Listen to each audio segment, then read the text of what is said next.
ថ្ងៃនេះតលេងក៏ដឹងថាតារ៉ូទាំងអីហូបពេលអ្នកនរគ្នាអញ្ចឹងជីពីងកោ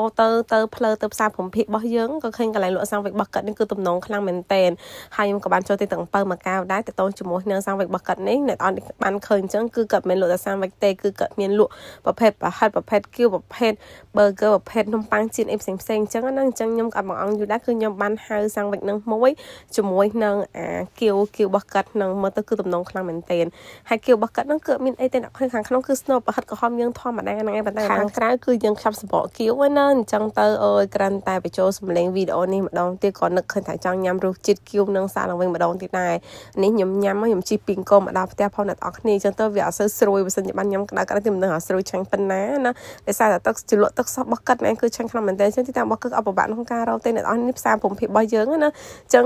តោបបោះកាត់ឬក៏រទេះបោះកាត់គឺនៅកែងផ្លូវបាត់ទៅហៅថាច្រកទ្វារខ្មៅរបស់យើងនឹងឯង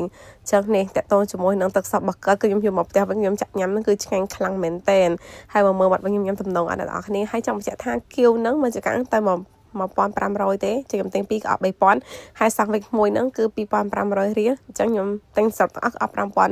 5500រៀលហើយមកនិយាយពីរសជាតិគឺខ្ញុំឲ្យ the best មកអ្នកនរគ្នាសំខាន់គឺទឹកសោះហើយអាហ្នឹងក៏ប៉ិតគឺមិនឆ្ងាញ់លើគីវឆ្ងាញ់លើអីទេសំខាន់គឺទឹកសោះតែធ្វើត្រូវគឺឆ្ងាញ់ហ្មងអញ្ចឹងវីដេអូតែប៉ុណ្ណឹងទេបើសិនជាពុកម៉ែបងប្អូនចង់សាកគឺអាចទៅរកនៅផ្សារភូមិភាគបានអញ្ចឹងអរគុណសម្រាប់ការតាមដានវីដេអូដល់ចប់ជួបគ្នាវីដេអូក្រោយទៀតបាយបាយ